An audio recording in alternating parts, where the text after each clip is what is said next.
अस्सलाम वालेकुम दोस्तों, की हाल चाल ने जनाब। तुसीं वेखदे पे हो देश पंजाब टीवी ते मैं तुहाडा मेज़बान मोहम्मद अफजल जोइया। दोस्तों, सब तो पहले अपने चैनल नूं करो सब्सक्राइब, बेल आइकन दा बटन दबाओ ताकि साडी लेटेस्ट और बेहतरीन वीडियो तुहाडे तक आसानी पहुंच सके और तुसीं वेखो सब तो पहले। दोस्तों, डेली दी निस्बत अज एक दूजण माई दी वीडियो लेके आए हैं। दूसरा सुआ सुईए पिछे कट्टिए 12 किलो हाजिर मौके दुध मौजूद है। कैमरामैन साहब तसल्ली कराएंगे, उस तो बाद सारी गल मालकां तो पुछांगे। पिछले 2 खुर सफेद ने पूरा मुठ भर थाने और थब्बे दे हवाने ने।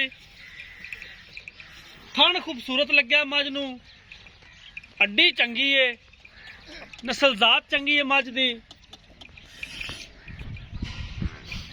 बाकी सारियां गल्लां मालकां तो पुछ के दसांगे की इहदियां गारंटियां देंदे ने, किन्ने दी सेल करनी है। तुन्नी कोली बिल्कुल नहीं है। बाकी कोशिश करी दी अपने वीरां वास्ते खूबसूरत अनमोल जानवर लभ के लियाइए डेली दी निस्बत।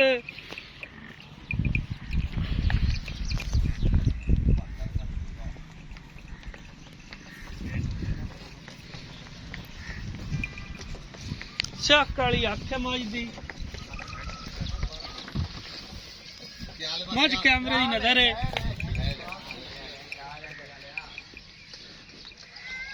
छड़ी माड़ा इधर लियाई छड़ के पैड़ा काट लै।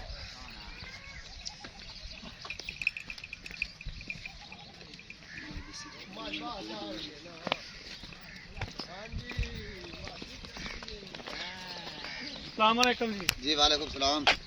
जी मझ कैमरे वाला अपना विखाता फिरदा है। हाँ जी हाँ जी। किन्ने दिन हो गए सूई में? हमारी सुई हो गया जी 5-6 दिन। 5-6 दिन। हाँ जी। कितना दूध करती थी? दूध मैं कोल 12 किलो पक्का पक्का 12 किलो दूजड़ में जी। एक कड्डी दी। एक कट्टी दी। हाँ जी, सिंह बरीक, पूछल बरीक, 5 कल्याण। 5 कल्याण। हाँ जी 5 कल्याण। अच्छा जी। की मोहब्बत प्यार वाली डिमांड की करते जी? मुल लेंदा की करते पै जी? मोल तो कराओ तो जितना मर्जी कराओ 2,70,000 दी मैं दे दिया। फाइनल जी? हाँ फाइनल 2,70,000 दी। जिले मैं खून शून सुटिया मैं दूध देगी 15-16 लीटर। अच्छा जी। हाँ जी। इनदे कोई मोहब्बत प्यार नहीं? प्यार मोहब्बत कर लांगे थोड़ा को थोड़ा बहुत किराया बिरा छड़ देंगे। छड़ दोगे? हाँ जी। ठीक हो गया। इनदे थना दी, हवाने दी, हाँ पिछे दी, हर शायद गारंटी, चुआई दी गारंटी। चुआई पीछे है कट्टी है शाह काली। शाह काली कट्टी है पीछे। आज 5-6 दिनों कर सुई। ठीक हो गया, ठीक हो गया। मेहरबानी, बहुत शुक्रिया।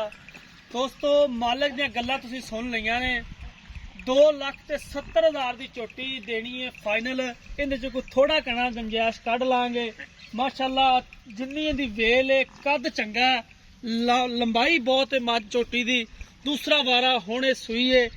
12 किलो दुध चुआणगे। मैला मूला सट के वध जावे या दुध जिहड़ा हुंदा है ये मालक गल कर देंदे हुंदे ने भी इन्ना देंदी है, लेकिन दुध जिहड़ा हुंदा दोस्तों ये पाए कत्ते दा हुंदा है। जिन्ना पावना है उन्ना चुआवना है। बाकी जिहड़ा हाजिर मौके फिल वक्त इत्थों 12 किलो चुआवांगे। राबता नंबर 0307 351 8578 ये साढ़े व्हाट्सएप ते ईमो का नंबर हुंदा है। असीं उम्मीद करांगे अज वाली वीडियो तुहानूं बेहद पसंद आई होएगी।